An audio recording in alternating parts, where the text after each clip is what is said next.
We recently put a question on social media asking you folks what you most wanted to know about exhausts, and it absolutely blew up. We got 2,459 questions. Now, I've been through all of them, and I've picked out the most relevant. And I figured whilst I'm down here at Manta Exhausts, replacing this old exhaust on my GU, I should sit down with an expert and finally get the answers to the questions you want to know about exhausts. I'm here at Manta Exhausts in rural Western Australia. This is where all Manta exhausts are manufactured. So they're not just Aussie made, they're West Aussie made. How good is that? And while I'm here, I'm catching up with Manta's owner, Edward, to talk all things exhausts. Rightio, Edward. 2,459 questions, mate, and we're doing every one of them. No, we're not. What I've done, mate, is I've gone through and I've taken a representative of the questions we got asked. The most popular ones, it's about 10.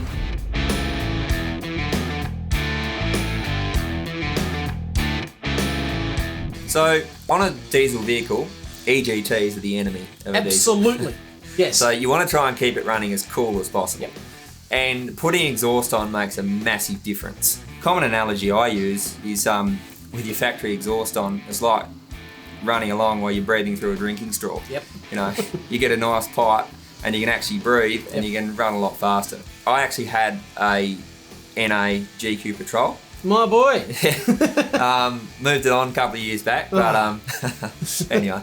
So I put a 2.5 inch system on that. It was non-turbo. Yep. Upgraded to a turbo and just plumbed it into the existing 2.5 inch system. About 6 months down the track, I tuned it all up. It was running pretty good. I actually upgraded the rest of the system to 3 inch. And out on the open road, I noticed an immediate drop by about between 50 and 70 degrees, even just when cruising. So upgrading to that bigger pipe size made a huge difference in the temperature of those exhaust gases. 70 degrees difference. That's a huge change from doing nothing more than increasing the size of your exhaust. Yeah, 100%. And the other place you'll notice a massive difference is when you're in the beach and when you're towing up a steep incline, when you're really maxing it out, your peak temperatures will drop by about that much. So it's not just when you're cruising. And the other thing is, say if you've tuned it, we say a safe maximum post-turbo is about 550 degrees. 550, yep. Yeah. If you've tuned your vehicle with the factory exhaust, which we don't really recommend, because, the old drinking straw thing. Yes, yeah. So say in my case where I had the old 2.5 inch system, I tuned it to about that 550 degrees. Yep. Upgraded to the 3 inch, dropped it by that 50 to 70 degrees. Yep. I can actually put more fuel in, boost the performance, bring those temperatures back up to that safe maximum. And that's another way where you'll see big gains when you put an exhaust on, is by tuning it accordingly. So it drops those exhaust gases, you put a bit more fuel in to, you bring them back up, but it's still safe, and you see a massive performance difference. I don't think too many people actually think about that. The fact that just an exhaust, then another tune on top of that, will really give you all the performance needs that you want.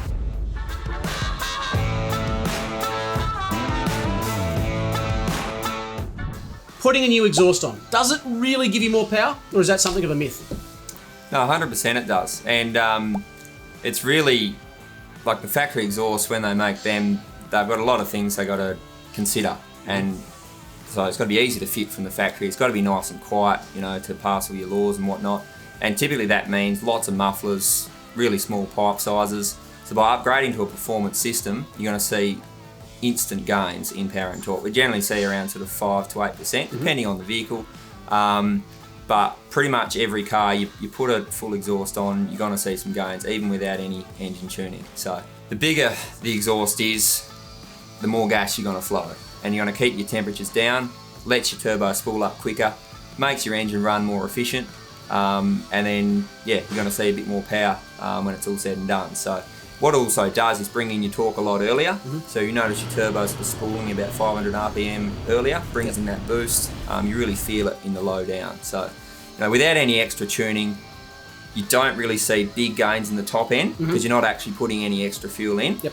But you do see big gains in the bottom end where it's allowing that turbo to come in quicker, bringing that torque in earlier.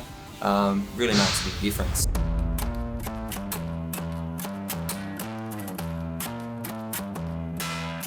Yeah, 100%. Like putting a DPF back exhaust on, you won't see a big gain in power. You can't. No, because at the end of the day, a lot of restriction is still up there in the DPF. Yep. But definitely some vehicles, like 70 series, there's around about a sort of 5 to 10 horsepower gain just by doing a DPF back exhaust. So there is still a lot of restriction. in the factory DPF back. So you need to put a straight pipe on there. You definitely do see an improvement.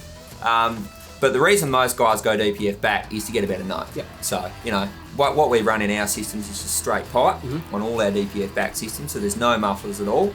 And that obviously ensures that you get the best sound. So we've got a cruiser out the back, it's got one of our DPF back twin systems on it.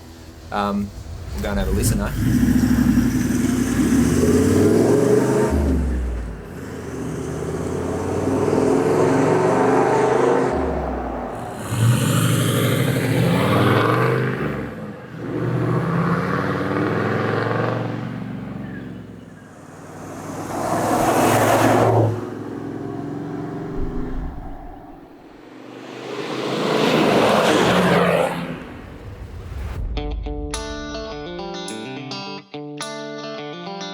Yeah, so straight piping is basically when you run a system with no mufflers in there. Yep, so straight back. Yep. Yeah, so we got that as an option on most of our kits. Yep. Primarily the turbo diesel stuff, because what the turbo does is it actually shuts out a lot of the noise. So they're nowhere near as loud as a naturally aspirated car. So like on your cruisers with the 4.2 non-turbo, your patrols, that kind of stuff, we don't really straight pipe them because they are pretty loud with no mufflers in there. Yep. So generally what we do on those, we run a muffler. Yep. It is all straight through with no restrictions or anything like that. So you're not losing any performance by putting a muffler in there. It purely comes down to the sound you're chasing. Gotcha. So as a rule, turbo diesels can go straight pipe, maybe. Naturally aspirated, don't do it. No. Put a muffler in. Absolutely. Way to rock and roll. Now, with straight through pipes, what are we talking about in terms of sound difference, mate? The note that you're going to get. Yeah, so it does make it a lot louder.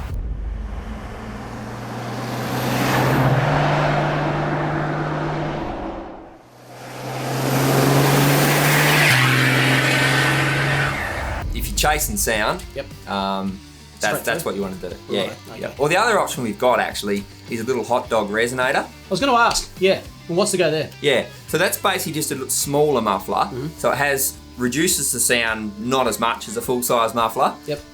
What we put a lot of them on is like your V8 cruisers, even your 4.2 patrols. It just kind of takes the edge off the note a bit, especially on the V8 cruisers. They got that real thong slap if you run a straight pipe. So you put the little resonator in there, hot dog we call it, because it literally looks like a hot dog. Yep. And that just sort of takes the edge off, just makes it a bit smoother sound. Yep. And they sound pretty good. So you've got plenty of options. Absolutely. Sick.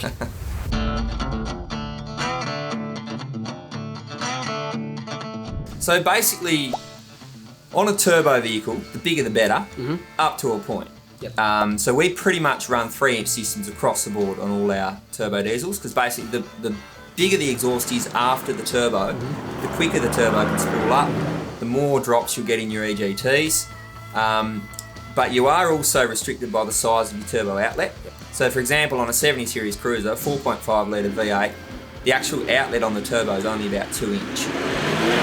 So I know a lot of guys run your big 4-inch systems and stuff on those, but you're not really getting any extra gains out of a 4-inch versus a 3-inch. So we just go 3-inch because it's an easy size to find. You know, if you break down off-road and you have to get a bit of 3-inch pipe, most guys will have some stashed away somewhere. Yeah.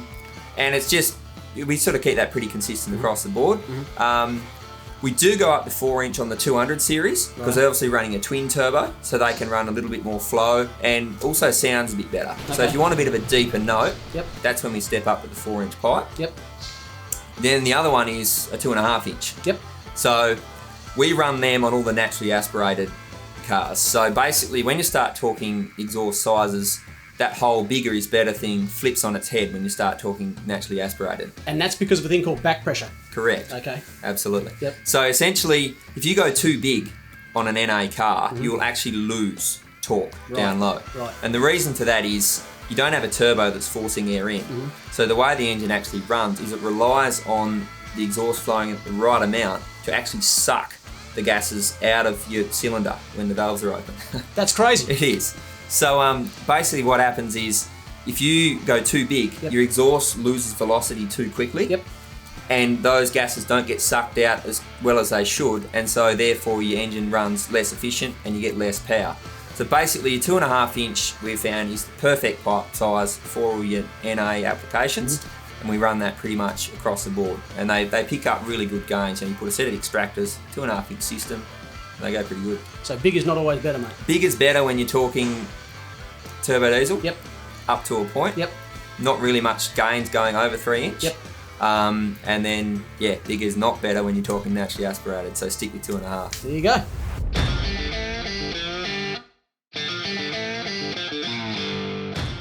Aluminised steel is basically aluminium coated mild steel. Righto. So it's actually coated inside and out with an aluminium coating to protect it from rust.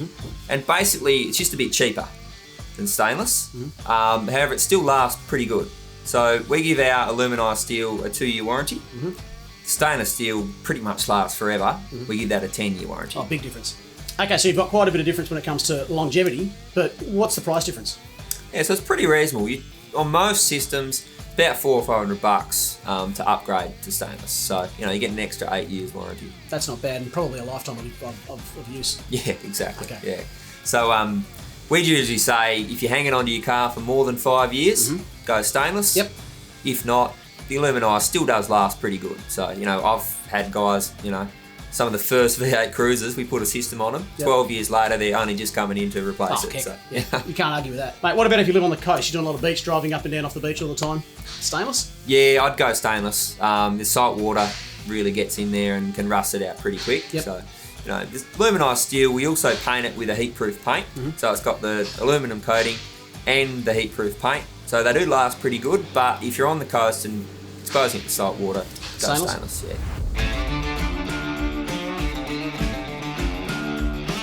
Yeah, so if you want the best sound, the loudest note, that said, best sound and loudest note aren't always the same thing. I agree.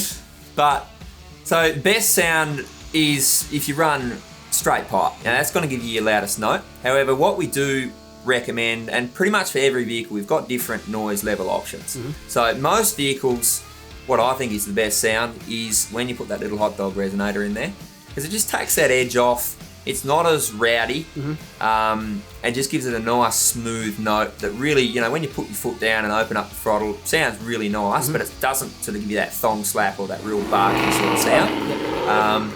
The only exception to that is your naturally aspirated vehicles. So you don't want to really run a resonator on them because they really get super loud without any mufflers in there. Yep. So you want to run a bit of a muffler in there. You'll still get a note. You know, your turbo on your turbo diesel vehicles does actually shut them up quite a bit.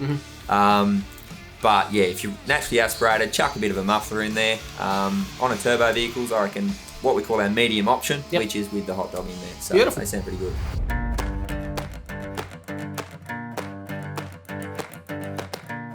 So we do have the option for most of the vehicles to actually dump the exhaust short at the diff. And it is actually legal. So to be legal, your exhaust has to exit 40 millimetres past the back of the cab. Which is, they'd easily do that. Absolutely, yeah. So most of your dual cabs, you know, if you're dumping at the diff, you're at least sort of about 300 or 400 mil past the cab anyway. So happy days there. The shorter your exhaust is, the louder it is. So if you've got it shorter, it is always louder. Yep. And then the other reason people dump it at the diff is if you're worried about wiping your tailpipe out off-road. So, you know, you keep it short, you're not exposing it at the back, you know, off-road. So. And is it cheaper to do that? You're not using as much in the way of components? Yeah, it's definitely cheaper if you want to dump it at the diff. So basically, you're not buying as much exhaust, so you save some pennies.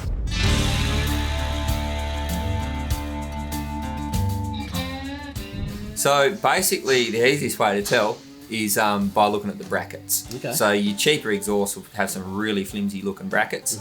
They may even be missing brackets in some spots because, hey, it's cheaper if you don't have to put as many on. Makes sense. Where possible, we use all the same mounts as the factory exhaust. So we know it's going to bolt straight on, uses all the same rubbers, all the same mounting points, follows the same path. And the other thing which you can't see when you're just looking at them on the floor is how it fits up on your car. So our systems, we have a 100% fitment guarantee. It's all made in rock solid jigs. It's all made here in rural Western Australia. We develop all our systems on the car. So basically the way we develop it is we get the car in, we get the factory part, We sort of build the jig around it to get all those mounting points. Then we get our big 3-inch pipe in there, make sure it's all going to fit, and basically make a copy of the factory part in the bigger pipe size. Makes sense. So that way we can guarantee fitment around most of your aftermarket fuel tanks and spare wheel carriers and all your accessories, because they generally design them to fit around the factory exhaust. Yep. So what we say, if you're fitting all that kind of stuff, you know, people want to know, hey, will our exhaust fit with a long range tank? If you don't have to modify your factory exhaust, you won't have to modify ours. Makes perfect So sense. happy days there. The other thing is your pipe wall thickness. A lot of the cheap systems use really thin, light pipe. All our pipe is 1.6mm wall, so it's nice, thick, heavy, stand up to a pounding off-road. That's why we're able to give it a 10-year warranty on our stainless steel systems. So another difference with us is we've got so many options. I'm learning that. I really am. So for example, on the 200 series, you're pretty unlucky if you got a 200 series because we've got over 35 different kits. No. Not joking. Really? So that's different mufflers, different pipe sizes, different materials, obviously aluminised, stainless steel. Yep. So basically what we say is like Lego. So Yep. you can build your exhaust to suit what you need from scratch. And it's literally all available off the shelf. We got it all. That's sick. So we've actually been making exhaust for over 40 years now. It's a lot of exhaust. It is actually. So we actually started, we were Perth's first exhaust shop. Yep. It was my old man started up with his brother. And that was back in 1974. Right. And then they branched out from there into obviously making exhaust to bolt on. And here we are. We sell our exhaust all over the world. We supply them to over sort of 50 countries. We've got over 500 resellers around Australia. So that's another big difference between ours and something you buy online. If you have an issue, if you want to replace a part, chances are there'll be someone just around the corner Yep. that deals in our stuff. Yep. You can rock into them and get sorted. Well, folks, I tell you what, I learnt a heck of a lot today about exhaust, but far more importantly, as far as I'm concerned, I got rid of that rusty old job I had down the back there and put on a brand new Manta, and doesn't she sound sweet? Now look, if you've got any questions at all that you want to put to the Manta team, please just put your questions in the comments down below and the boys will get to answering them, or you can head to mantapro.com.au and check out their entire range. Catch us later, eh?